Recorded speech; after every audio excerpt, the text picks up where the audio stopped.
Welcome, Steve. It's very good to be here with you, and I hope we'll have a fascinating conversation, or rather, I know we will.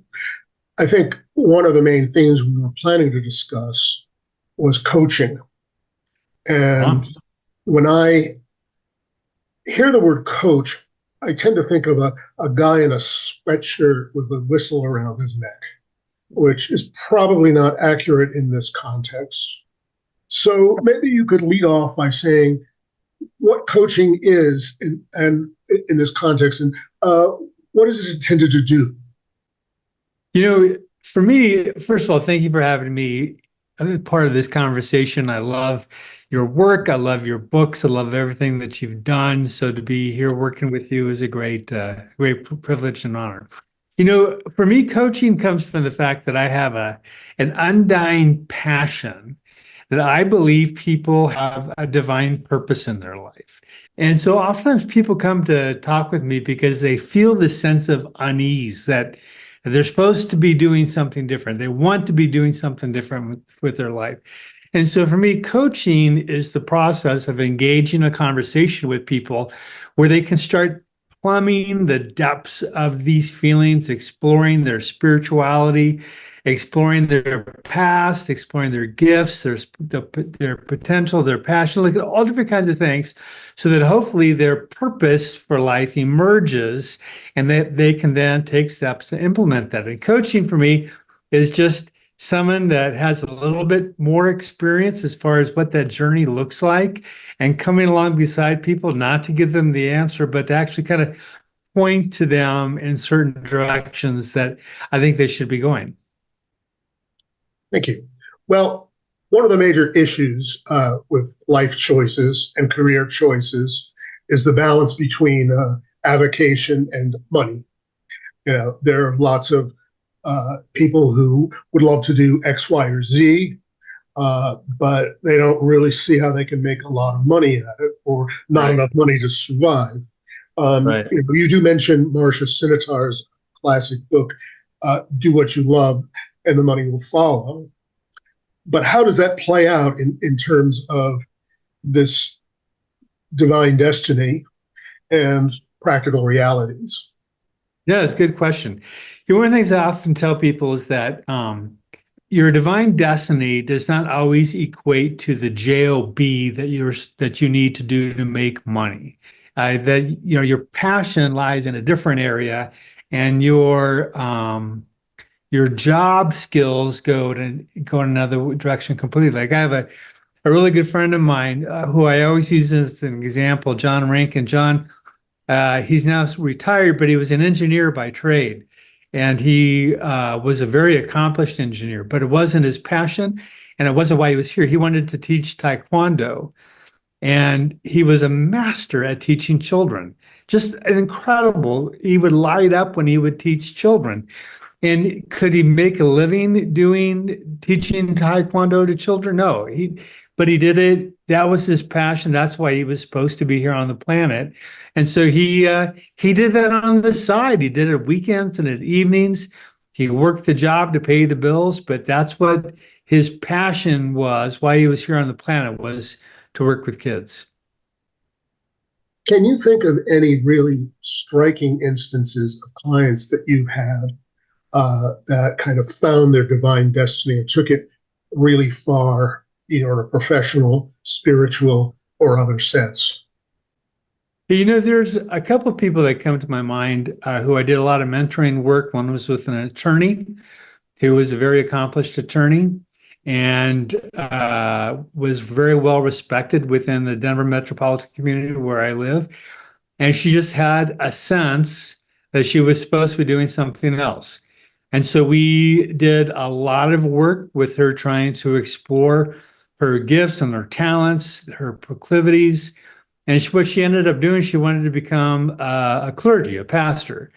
And so we did a lot of work helping her realign her gifts and skills, learning how to apply for seminary, how to go to school. We had to do financial work, trying to readjust her finances for her family as she left her career and went to school full time.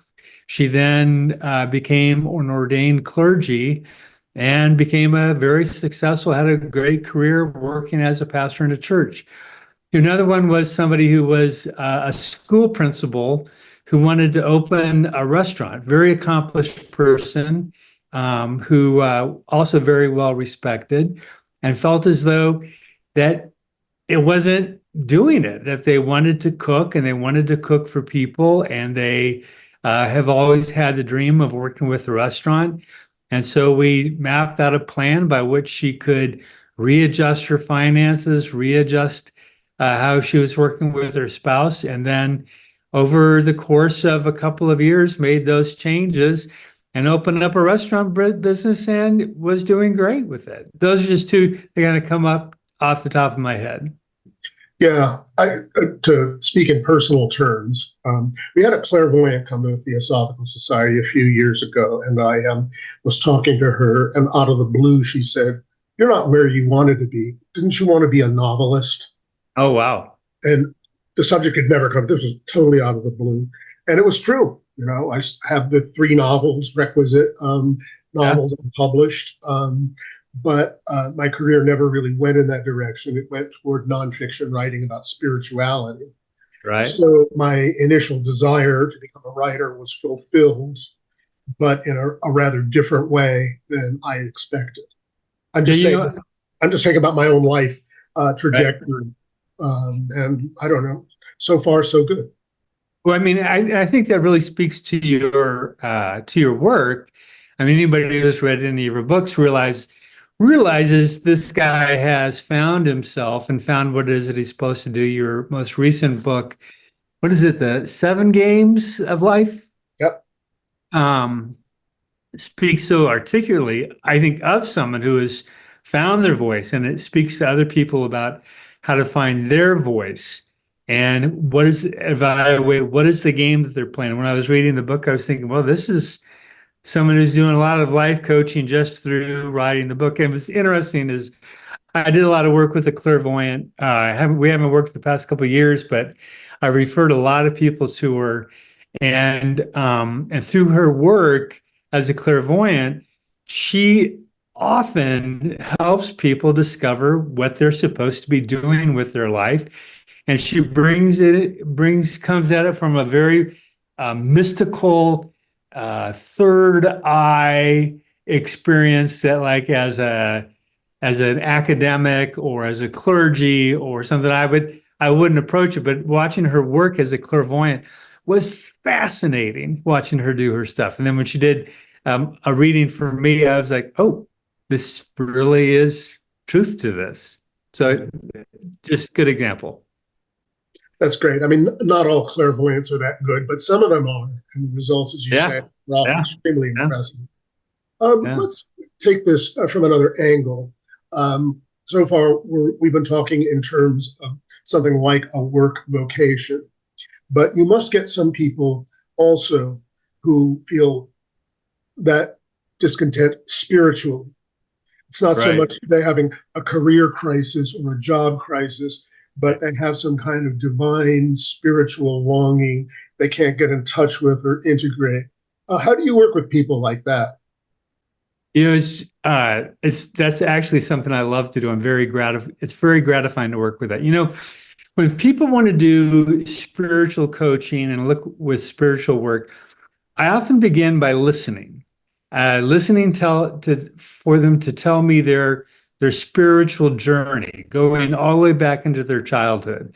What were their experiences with the supernatural? What was their experience with a divine being? Did they go to church? Did they go to a temple? Did they go to a mosque? I oftentimes listen for trauma. Religious institutions play a tremendous amount of guilt trips on people and cause a lot of pain. And so I try to surface that as a part of listening for their life journey, their spiritual journey. And then a part of the work is healing around that trauma. And then as they begin to kind of put some of the pieces together as far as their past, and we start exploring, what do you believe? Where do you think the divine is? Where do you see it? What is it? Where does it connect with you in the middle of your life? Do you see it in nature, in music, in theater, in books, and engineering. I mean, just all these different ways that people connect with the Creator. I'm someone I advocate for world religions. And so I try to encourage people to go and read a breadth of different people from religious backgrounds, so they can have some people they like to just focus on, I'm really curious in Buddhism or Christianity or Islam. And so you can, of course, empower them to drill down. But I also encourage people read, go to a temple, go to a mosque, talk with someone who is an adherent to Buddhism or to Taoism or to Wicca or to a pagan spirituality, so you can get the breadth. And I think once we have the breadth and people are exposed, then their natural curiosity, that divine curiosity, begins clicking for them. And again, my job is not to provide answers, but to come along beside people and help them kind of find their own way in the journey. And knowing that, I've been doing this for 40 years now, so I kind of know some of the pitfalls along the way. I know some of the stages of faith. I don't know if you've ever heard of James Fowler's Stages of Faith. I've done a lot of work with stages of faith, trying to help people understand the different stages of faith that people go through. And again, don't provide answers. I'm not an answer man. I just point the way and help them discover their own answers. Well, that brings up, I think, central issue in this whole field, because I think a lot of people who have this sense of a kind of a divine urge that their way not only not connected with, are actively repressing, because they have a subconscious fear that if they give into it, they're going to have to believe all sorts of crazy doctrines that never made any sense to them. So the dogmas themselves and the fear of the dogmas themselves become a major obstacle. Do you agree with that? And how do you deal with it? So, I always tell people that doctrines and dogmas are good for church nerds, for religious nerds. I'm kind of a religious nerd. I love religion. I love the history of religion. I love doctrines, the development of doctrines and dogmas. I mean, it's kind of all my academic work. But you don't have to adhere to the Presbyterian Book of Confessions, this big fat book, to be a Christian. You don't have to adhere to all the evangelical tenets of faith that are out there from the evangelical church to be a Christian. You can, same with Buddhism and Taoism and Hinduism. In each of these religions, when you start drilling down deep, you run into all different kinds of doctrines. Every religion has its own kind of doctrine and dogma. And, you don't have to, like Taoism. One of the things I love about Taoism, when you look at the Tao Te Ching, it's this beautiful philosophy of life. And Taoism as a religion gets kind of funky. I've read it and I've explored it and tried to understand it, and I realized it's not for me. Taoism as a religion is not for me, but the teachings of the Tao Te Ching and teachings around the philosophy of life, yeah, I'm all about that. So I think it's the same with like the teachings of Jesus. You can follow the teachings of Jesus and not have to consider yourself a Christian, and drink the Kool-Aid whole hog. Spirituality is pretty winding and moving, and we need to allow room for the divine to find its way in people's lives. mm-hmm. Well, that all makes a great deal of sense. I think there are many Christians who actually try to live by the teachings of Jesus Christ, but are kind of told from any number of angles that that's not enough. You have to, believe in the redeeming blood of the Lamb, and so on. Which leads us to yet another angle to this question. Now, what you say is very open-ended and very fertile for some people. But as the strength of evangelicalism attests, there are a lot of people who just want, kind of a ready-made package of things to believe. Well, I believe that Jesus, Son of God, died for my sins, and so on and so on. So in a sense, they don't want to do that inquiry. They want, it's like, just sell me a car or sell me a computer. I don't want to set it up for myself. So you must encounter those Right. situations sometimes. So how do you work with those? Very patiently. But I always give a warning to that because it's like the box works for people until it doesn't work, until you start questioning and having doubts. You've had some life experience that goes against the basic tenets of the teachings of that particular organization or church and whatnot. And churches and organizations, religious institutions that operate in that kind of James Fowler stage 3 of faith, it's like this, they don't want questions. They don't want outside the box thinking. I have to be patient. If people want to stay there, I have to say, good, this is a good place for you to be. Well, that seems very cogent to me. But sometimes the box is other people. You have, Yeah. say, your client who's open to this kind of investigation, exploration that you just recommended. Unfortunately, this person is the only person except for you who feels that way.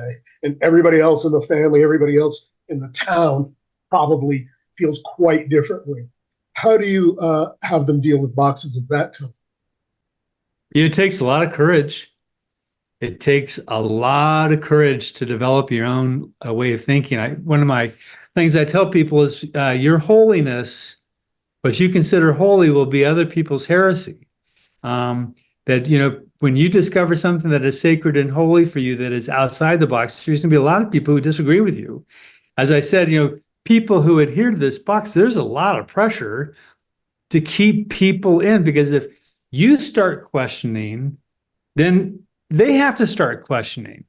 And either they have to affirm their own boundaries or they have to reject you, because if they accept you and your curiosity and where you at spiritually, then they have to expand their own box. And most people don't want to do that. So I always encourage people, take a breath, have courage, stand tall for what you believe, because I always believe your spirit and your soul will lead you to where you need to go.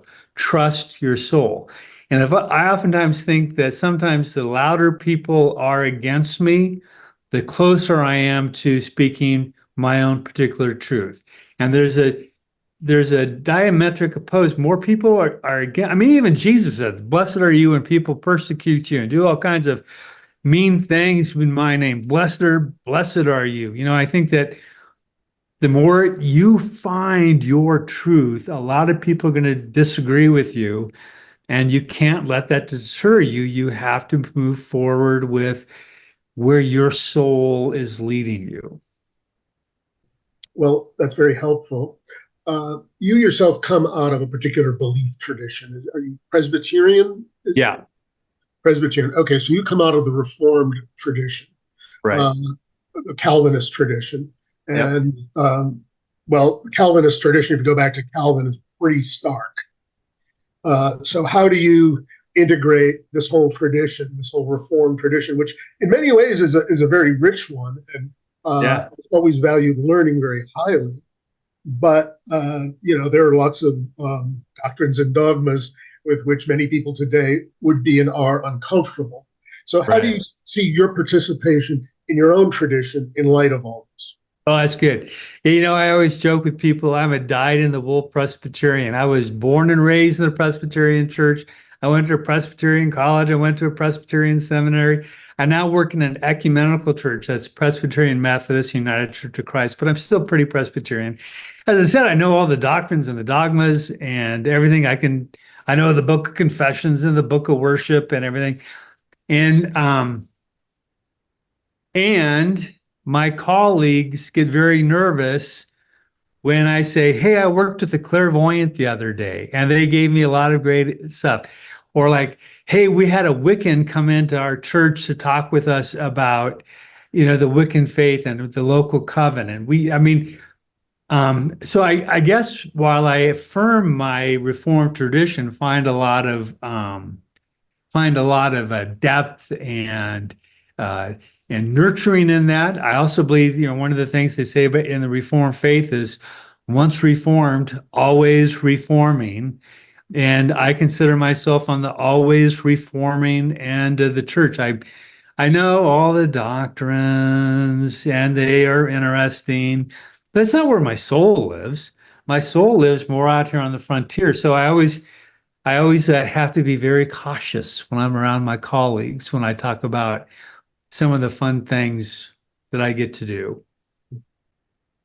Well, they probably have to feel cautious or feel they have to be cautious around you for possibly entirely different reasons. So you may be a room in a room full of cautious people, but that's neither here nor there. All right. Well, you obviously find some rooting and strength of your own in some of these Christian dogmas. Which ones do you find the most spiritually fruitful, and which ones do you find most objectionable?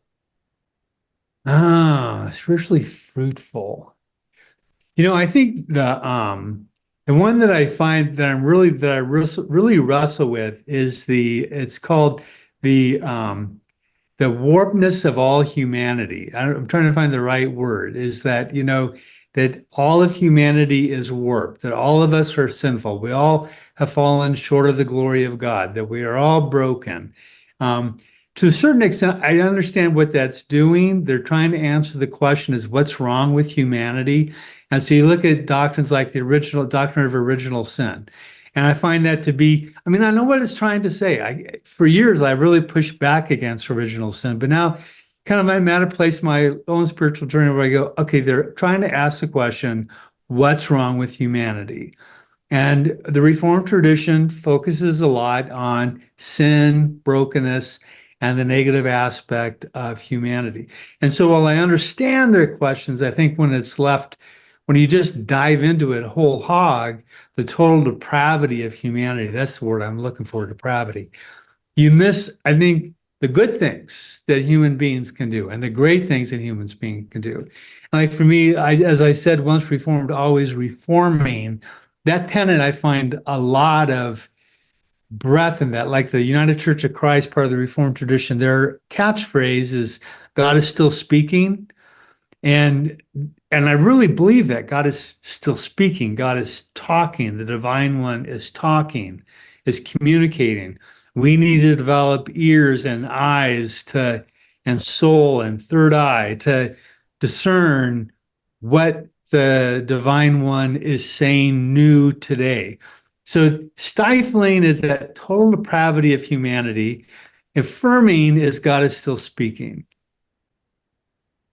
Yeah, yeah, I see what you mean. I mean, from my point of view, the book of Genesis means humanity ate from the tree of knowledge of good and evil, and every one of us knows some good and some evil. We're not totally depraved. We're not totally good either. You don't have to go to any Bible to find that out. But that's that's just my take. Well, the denominations you're talking about, these mainstream Protestant denominations, are going through a great deal of crisis and soul searching now because they're hemorrhaging members. They seem to feel that they're not giving some people something, and they're wondering what that is. And I'm wondering how you see this whole issue in the light of your work as a clergyman. I really believe the problem is that churches have made God boring. When I look at what a lot of our mainline denominations are putting out there, it's boring. I mean, who wants to go listen to a boring 60-minute worship service or a boring 20-minute sermon or with something that is completely detached from the real issues of their life? And if I could like wave a magic wand, I would somehow tell the mainline church, come on, let's put some spark, let's put some energy into this. Let's not be boring. I mean, God is pretty fascinating and curious and doing all kinds of wonderful things. Let's liven it up. And that's part of the problem. The other part of the problem is theologically, the churches are fracturing over the LGBTQI plus issues. That's what the latest thing in the United Methodist Church. And, I have a lot of United Methodist clergy, and for years I've been saying would you just split and get over it? I mean, you're not going to come to a meeting of the minds. They are in their own camp. They're not going to believe. You believe something else. You need to say, let's divorce. Let's go our separate ways so that we can flourish. I think that now the United Methodist Church, they did this in May, June, I think June. Now I think they're going to start flourishing because that inherent struggle that has kept them back for so many years, they can now say, all right, you all go do your thing. We're going to focus on something that's life-giving, life-affirming for our LGBTQI plus siblings, as well as theologically, what that means for us theologically. And I think it's going to be life-giving for people. I think it's once denominations focus on life-giving, that people want to participate in something that is life-giving, is fun. It scratches their curiosity, helps them connect with the divine. It's always interesting to look at the segmentation of the various Protestant denominations. And for a long time, this was a matter of social class. The Episcopalians and the Presbyterians are at the top. The Church of God people are at the bottom, and everybody else in between. And no doubt that still applies. But there seems to be another kind of stratification going on, which is a political one. Yes, you can find Southern Baptists who are liberal Democrats. Yes, you can find Unitarians who are Republicans, but they seem like rarities. And it seems that these denominations are splitting as much on political lines as anything else. So, the LGBTQ issue is, in a way, part of that. How do you see that whole issue? Yeah, I think I see it in a huge way. I mean, like at my church, Columbine United Church, we are about 50-50 split Republicans and Democrats. And one of the things we really work hard at is honoring our political differences and trying to find common ground between us. And as far as engaging in dialogue, where we can each honor each other's backgrounds, our political perspectives, and try to find common ground as the citizens of the kingdom of God. I think that's rare. I don't want to tout my own horn, but I think our church is rare because I see churches really stratified politically. I mean, I don't want to alienate any of your listeners, but I see a lot of the white evangelical fundamentalist church destroying Christianity. They are setting the agenda, the vocabulary, the mindset, the political agenda for what it means to be a Christian. And oftentimes when I tell people I'm a Christian, they kind of go, "You're a Christian? You don't sound like a Christian. You don't look like a Christian. You're not pounding the Bible over my head." And that's because when they hear Christian, they think white evangelical fundamentalist. And people need to know that there is a whole slug of people who are not white evangelical fundamentalists who still go by the name Christian and follow the teachings of Jesus. But I think you're right. The stratification is very political right now. Very political. Good. Well, thanks. That's very insightful. Well, you mentioned a word that brought up a subject that I told you I was going to bring up, and that word is Columbine. And Yeah. Columbine is one, and unfortunately, increasingly lengthening set of school shootings. You were a first responder to the shooting, which I believe took place in 1999. Could you talk a little bit about your experience both then and your reflections on it 25 years later? Yeah. It was a watershed moment in my life. I live as the crow flies, maybe a mile and a half from the high school. And we had just got done with the church staff meeting when my wife called me, and she was in a donut shop. And she said, "Kids are fleeing the school. They say there's a shooting at the school. There's a shooting at the school." So my staff and I piled in my car and we drove down there, and we were part of working with all the kids who were fleeing the school and working with them, hooking up the kids to their parents.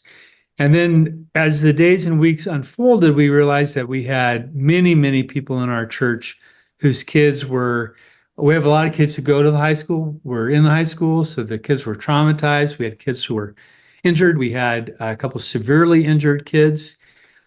And so that it became this trauma that it was a watershed moment, not only for me personally or for my church, but for this entire Littleton community. And then it became kind of this watershed that echoed throughout the United States and literally around the world as far as shootings can happen anywhere. They happened, if they can happen in Littleton, they can happen anywhere. And we need to develop a language that helps us, a language, a vocabulary, policies, everything, to help us address communities that are facing trauma of some kind. And how can we work with high schools, churches, religious organizations to help heal communities in the wake of serious trauma? And for Columbine, I'm kind of an odd duck. I've been at this church for 40 years.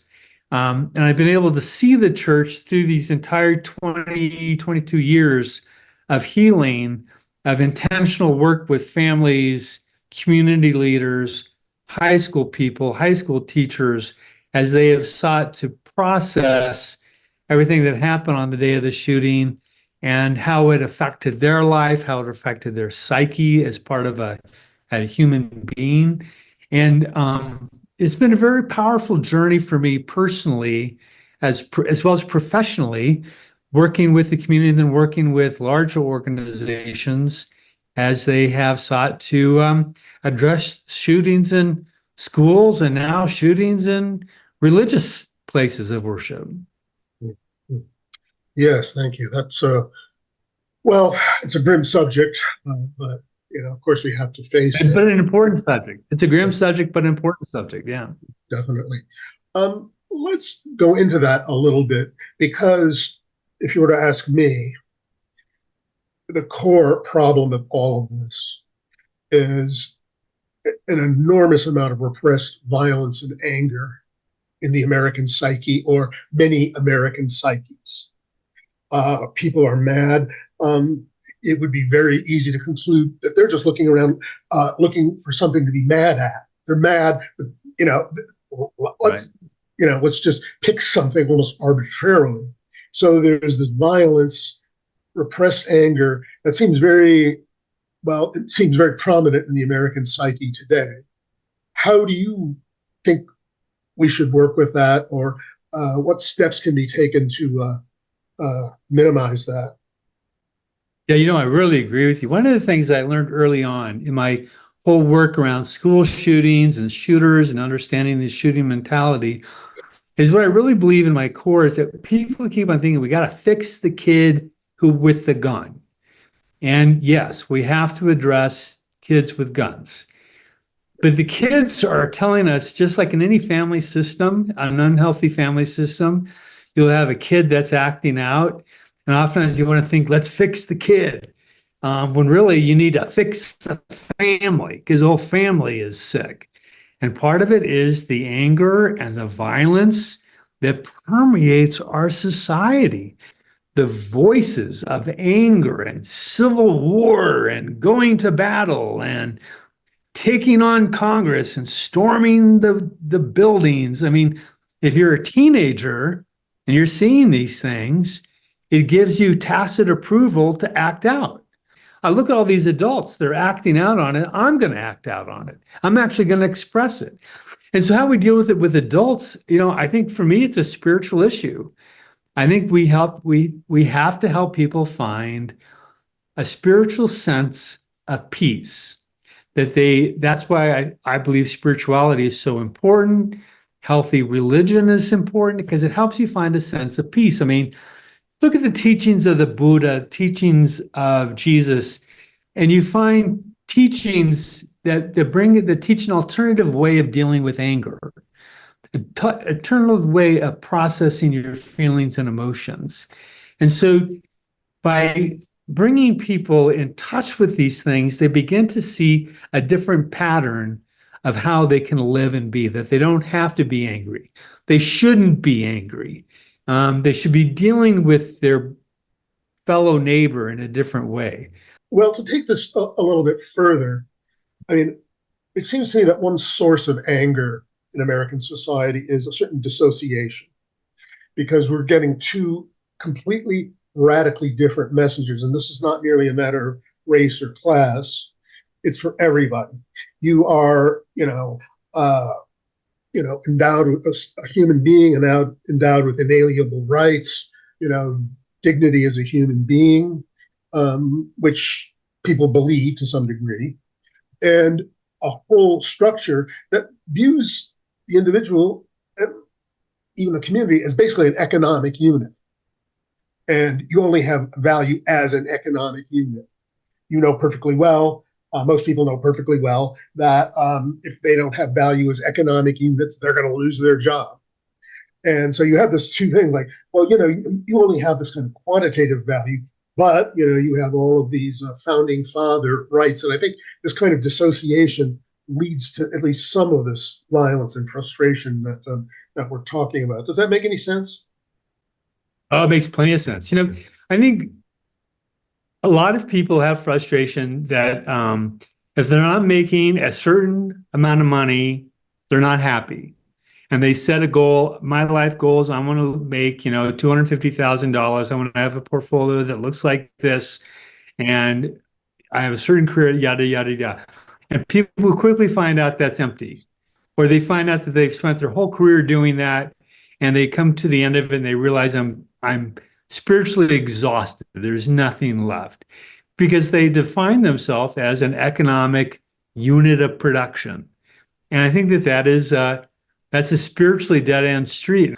And the way to find meaning is to transcend the notion of Karl Marx and politics and capitalism, and see that human beings have a soul. We are children of God. We have meaning that transcends just at being an economic unit. What does it mean to you to be a child of God? Are you really here to just earn $250,000 a year, or are you here to teach kids in elementary school? You're not going to make a lot of money teaching kids in elementary school, but you're going to be very happy.